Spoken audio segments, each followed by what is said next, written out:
So let's be honest for a sec. Right now, you're working a 9-to-5 job, but those paychecks just aren't helping cover the bills as much as you expect or would like, or maybe you're trying to save, invest, but you just don't have any room in the budget to actually be able to do that. Or maybe it's going straight out as soon as it comes straight in. That's why these 6 side hustles are best for 9-to-5 workers and can help make an extra $500 to $5,000 a month depending on what works best for you, how much effort you put into it, and so on. So let's break down what they are, the pros and cons, and let's see what works best for you in your situation. Now, the first side hustle is going to be freelancing. This could be on platforms like Fiverr or Upwork or whichever one you're more comfortable with or have more knowledge with. You could be doing stuff like writing, editing videos, voiceovers, graphic design. There are so many different options on these platforms that you could do that people are actually paying for others to do. I've seen plenty of people do voiceovers for YouTube videos or editing their videos, maybe corporate videos, helping write scripts, whatever it can be or whatever it is. It's a great way, especially if you have a creative bone that you love to use, is putting that into play and actually getting paid for it. Now, at first when you start, it might be a little bit slower because you're trying to get more business on these sites with so many different people. Now, the hours could range from 5 to 15 hours a week, especially depending on what kind of demand that you're getting. Also, depending on what kind of service you're doing, it could take maybe 15 minutes to do, or it could take an extra 5 hours to complete one project, but you're getting paid for that. Depending on experience, it could range from $500 to about $3,000 a month. And with the more experience you have, the more that you're able to charge per hour, per project, whatever it may be. Now, the pros of having this type of freelance working are potential income, which goes higher the more experience you have, a lot more flexible hours, because if you are not wanting to work on something, you don't have to take the job, or you can put your status as away or on vacation on Fiverr, so that way you're taking clients when you want to. If you're not wanting to and you're wanting to have more and more people coming in, then you keep it open and you do them as they go. Now, there's also not really any startup cost for this. Maybe just having the items that you already use when it comes to writing, graphic design, video editing, whatever it may be. That's really the only startup costs. There's none other than that. There's no inventory that you have to hold on to unless you're actually creating something. Now, when it comes to freelancing, the biggest con is going to be competition, especially on these sites where there's so many different people doing so many different things. Your category is going to be filled with others who have a higher experience, maybe a lower pay rate, whatever it is. But that competitiveness is something that can help you, especially since it's not your only source of income. You're able to be a little bit more flexible when it comes to that. And then you can find your lane and see what's gonna work best for you, how to get more clients, and build from there. Also, a con for this one is gonna be, it's not as reliable as having a steady job, because clients come and go, they're gonna shop around, see what works best for them. So don't just strictly rely on this as your income unless you have a built-up clientele that you're able to use for it, or until you have more experience and you're able to show that off more. Now, side hustle number 2 is creating YouTube videos or content creation in general. This could be on all different platforms: YouTube, Facebook, Instagram, Snapchat. It doesn't matter. It's about creating your content and having those people that follow you, they trust you, they like you, and they are following what you're saying, and you're being paid off of that. You can start faceless YouTube channels if you don't like being on camera. Maybe it's just for information, maybe it's just funny. TikTok accounts, doing lives, whatever it is, it's just creating that content that you enjoy, that you like, and sharing it with other people. Now, depending on what you're doing and what it takes to actually produce this content, it could take between 10 to 20 hours a week, especially at what rate you're posting on different sites, how much editing has to go into it, what you have to film. It can all differ from there. But again, it's something that you don't have to do always during the day or during the week. It could be something on the weekends, at night, whatever it is that fits your schedule the best. Now, the pay range can go from 0 all the way up to really anything. There's not really a cap on what you're able to make on these, but first starting out, you might not be making anything at all, because you have to prove to an audience of why they should trust any recommendations, why ads want to sponsor you. But a big pro about doing content creation is that even your older videos that may still be relevant or people happen to find can still make you passive income, even though they're 2, 3, 4 years back in the past. Now, this doesn't always mean that it can, but it means that the more relevant it stays, the more that it goes viral, whatever it may be, it's able to continue to produce you money while you're not even worried about it. You might have finished it a while back, and yet you're still getting maybe residual money from it. And like I said, there is no limit to when it comes to content creation because it can be scaled up to a full-time business. It is something that people do for full-time careers.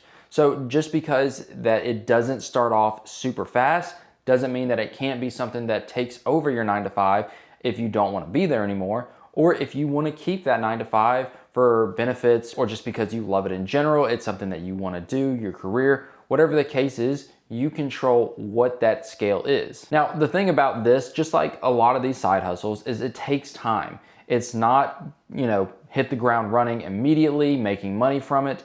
It's something that you have to slowly build over, and it could be a few months, it could be maybe a few years. It's all about what catches traction and what works best for your audience, your lifestyle, what you're doing. So just because it doesn't start immediately doesn't mean that that's not the end all be all. It means that you have to continuously go work at it and improve it the more that you do it. I will say though, it does require a lot of consistency. Unless you have these one-off viral clips or one-off viral videos every now and then, it's gonna be hard to build your audience that, like I said, likes you, trusts you, and goes for your recommendations, for videos to be sponsored, for any type of sponsorship, links, affiliate links, whatever the case may be. It takes that consistency which you're gonna need to provide each and every week, or maybe for some of these accounts like TikTok or Instagram, each and every day. So if that's not really fitting your style, maybe use a platform that does.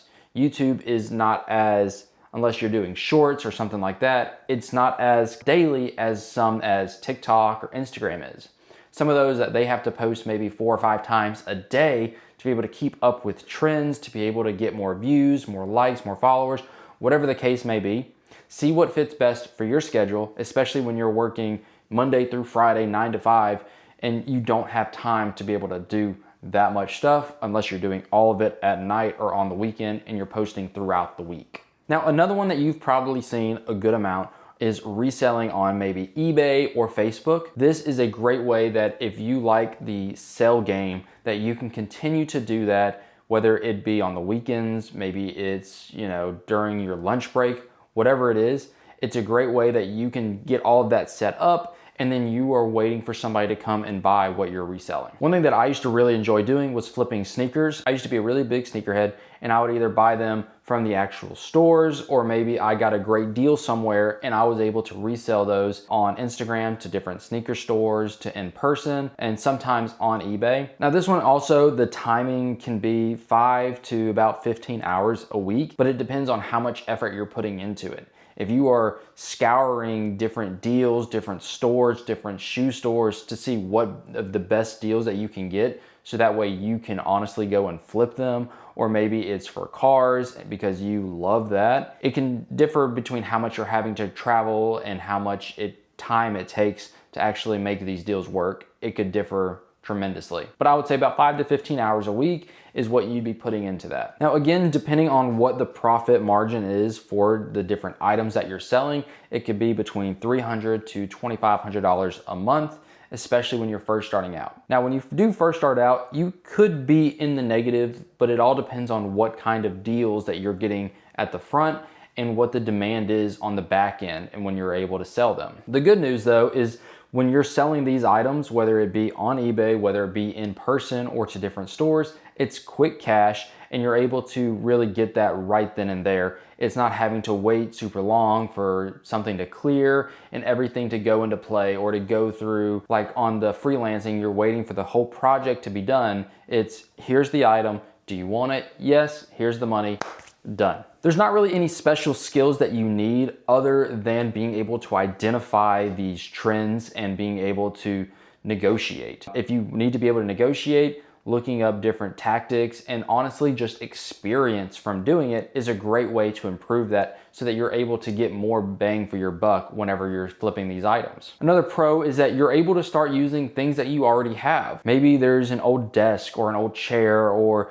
maybe a car that you've had for a while that you don't use anymore, and you can just go throw those on eBay or Facebook Marketplace and start going from there. Start working on those negotiation skills and then go into actually looking for deals that you could get and getting those flipped and getting the money from that. Now, depending on what it is that you're buying and selling, you might have to hold on to inventory. Having that extra space is not really gonna work if you're trying to flip these cars. You might have to find a lot that you can keep it at, maybe a friend's house, maybe a storage unit, but it could depend. Or maybe if it is, baby clothes or sneakers or, the newest type of stuff coming out, maybe electronics, you're gonna need somewhere to actually store those to keep them safe and make sure they don't get damaged before you're able to resell them. And like I said, depending on where you source these items from, that profit margin is gonna differ each and every time, because if you're not getting a good deal from something, let's say you go buy a brand new pair of Jordans and you bought them for $275,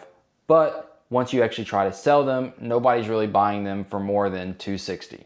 Well, you're gonna lose that $15, and it's gonna be more because of the gas that you went into at the time you took, the deals that you passed up to get there. So being able to source great deals is a huge factor when it comes to actually making money from this, rather than just spending it and wasting time. Now, another one that people don't think about too much is maybe renting out assets that you already have, whether that be your car or your house. You could use things like Turo, Airbnb, Vrbo, whatever it is that you have available to rent out.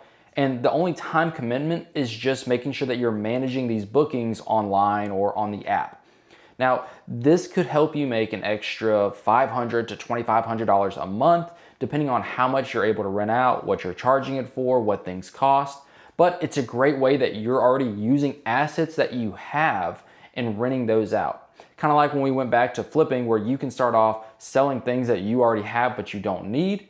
If you have an extra car, or maybe you're home for a certain amount of time, or you have another person or something that could help you get from point A to point B, you could always rent out your car, and that way you know that instead of just sitting in the driveway and costing you money, whether it be gas, insurance, car payment, whatever, it's actually making you money while it's out on the road. Now, depending on what cities that you live in, these can kind of differ between what you can actually potentially make from it.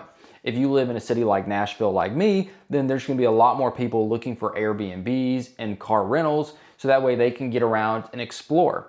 If you live more in a rural town and it's not too many people, especially tourists coming in and out, then you might not get as many bookings or people looking to actually rent a car in that area. It could be that they're driving by, or if somebody is, then it's gonna be maybe once a month or once every couple of months because they need your truck to be able to haul something away. Now, a huge con though is you're trusting somebody else with your car, with your personal space, with your home, to be able to take care of it the way you would. Insurance can be different when it comes to actually renting these cars out. A lot of insurance companies don't like it whenever you are using your assets as a business, because that's not what they're covering you for. So before ever even thinking about doing this, check and see what your insurance allows, and if you need to maybe switch it or pay more for something, then that way you don't get stuck with the bill if somebody crashes your car on your booking and all of a sudden you owe $25,000 to get a new car to help replace somebody else's. So check on that beforehand. Now, side hustle number 5 is one that I am okay with, but I don't personally recommend. It's using credit cards and cashback hacks. It's a way that you're getting more money from these credit cards that you're using for daily expenses, purchases, whatever it may be. But there's a big con that comes with it. Now, with this, you could get free money and free travel, but it's on things that you've already spent on. So make sure you're only using it for everyday purchases and not going out and buying these lavish goods and everything just to try to get a few bucks back. Because if you're spending an extra $5,000 a month on things you don't need just to get an extra $100, it's not worth it at all, and it's really just gonna be negative on you. The good thing is it only takes about 1 to 2 hours a month, if even that, to be able to start using these because you're using them on everyday purchases. You could get maybe between $100 to $1,500 back a month, whether that be in your cash back or travel that you can go and use. Like I said, whenever it comes to using it for everyday purchases, it's not something that you have to dive too deep into because you've already planned out what it is that you're getting this cash back for, the amounts, the different types, and so it's a lot easier having to set that up. It also doesn't take too much effort because you're just making sure on the front end that you're using the right cards for the right situations and you're able to get the most cash back or travel rewards for that. And it can also lead to huge cash backs depending on what you're using it for, or even free travel in general. Maybe you get a free trip to Europe and it's paid for because of your rewards and your travel points, and now you have a $5,000 hotel that you're only paying 120 bucks for. You were already planning to go here, but now you're able to do a little bit more on that same budget. But like I said, using them incorrectly could lead you into a huge financial debt quickly. If you haven't already looked at them, I have a couple of different videos on credit cards and why you should not be using them if you're not responsible enough for them. So be sure to check those out. Now, it also, if you don't have the best credit, it's gonna be harder to get these cards that have the best rewards and that are actually helping you make that extra money or those extra travel points per year, per month, whatever it is. Now, side hustle number 6 is one of my personal favorites. It's literally just doing service-based work. It could be power washing homes, it could be detailing cars, it could be mowing grass, it could be helping people move. Now, depending on what it is that you like to do, if you want to go out there and actually be out during the weekends, maybe at night, whatever it is, after work, then you're able to actually go out and about and do these instead of just sitting in a room and working on somebody else's stuff or having to rent something out. You can actually go and be proactive and do these yourself. Now, depending on how many clients and how much demand you have and what kind of work that you're gonna be doing, this could be 6 to 12 hours a week. It could also be more, but if you don't have those clients at first, it could be a lot less. Maybe you have one lawn that you're gonna mow this weekend and you're only doing it for an hour, maybe an hour and a half, and that also is gonna depend on how much money you're making. The good news is if you do a well enough job, then you're able to make an extra $1,000 to even $5,000 a month. And this is also another great way that you could be able to scale into a full-time business. And you can start hiring workers to go and do more stuff for you, and you're gonna continue to make more and more money from this, even if you're not there to do it. Maybe you decide to stay at your job, but you have a full-on lawn service business that you have other people working for you, or maybe a detailing that you only take clients on the weekends, but you're charging a premium for these cars. Also, for a lot of services like this, it's a lot faster of getting your money because you're getting paid most of the time that same day as soon as the work is completed. Kind of like freelancing, where you're having to do a little bit more work, usually online. For that, you're having to make sure you have all of your editing done, your scripts done. Maybe you're taking a few more days to actually create these graphic designs. This is an hour, maybe 2, depending on what it is you're doing, and then you're getting paid that exact same day. Now, a lot of these can have very low profit margins depending on how you start. If you go and buy a $5,000 lawnmower to go do one lawn once a weekend, then those profit margins are gonna be a lot tighter. But if you already have a lawnmower, or maybe you go find one on Facebook Marketplace for like $100, and the only real startup cost is gonna be getting that and the gas for it and maybe some other travel. The good news is that people still own houses, they still own cars, they still need these services done that they don't want to do, and it could be switched depending on what season it is. If you live in a state where you have a lot more colder winters, maybe you turn your lawn mowing business into a snow shoveling business, or you're clearing driveways. If you're doing power washing, then you're helping clear these as well. Or maybe you're making sure that you're keeping these places clean, like power washing the house during the winter. I know that for our HOA, I got a letter in January about I have to power wash the side of my home by January 31st when it is still 30 degrees outside. I do not want to do that. So for me, I just made it so that we could push it until March. But if I wasn't able to do that, I would most likely go and hire somebody that can do it for me, so I don't have to go and rent the power washing equipment and get out there in the freezing cold just to be able to power wash the side. Now, depending on where you are and if you're able to switch back and forth, this seasonal work might not be in demand during those times, and that's when you're gonna have that layoff period. Now, another thing is depending on what you do and what you don't like, it does require physical work, so we're gonna put that in the con, but maybe that's a pro for you, and that is what you were looking for. You want to be able to go out because you work at a desk 9 to 5, and you wanna be able to go do some physical work on the weekends. Now, that could be a great pro for you, but for somebody who is already out in the fields, or maybe they're doing power lines, whatever it may be, then they don't want to actually go out and have to do more physical work and then turn around and go do that at their home as well. So depending on where you fall on that scale, this could be a pro or a con for you. Now you're still thinking, how can I even find the time to do any of this if I'm working all day, 5 days a week, or if not even more? Well, start small. If it's on the weekdays after work, maybe 1 to 2 hours a night. If it's on the weekends, maybe 4 to 6 hours a day. That way you're able to actually start small. You're able to get a little bit of money from it, reinvest it into it, and grow it from there. You don't have to grow it into an entire empire, but just until you feel more comfortable that once you're taking money out of it, then that is your extra income to help you with budgeting, to help you with saving, to help you with investing, to help cover those bills. This is a great way to start to be able to get onto that track. But I am curious of which one of these side hustles works best for you in your situation. Which one are you thinking about starting? Which ones did I not cover that you think would be a great addition that could help somebody else that's watching this video? Drop it in the comments and let me know what you think and what you're planning to do with your side hustles. If you want to learn more about your personal finances and how to continue to grow them and become wealthy, then check out other videos on my channel, or maybe this playlist that talks about personal finances that we go over so many other factors in different areas in it. But until then, I'll see you guys next time.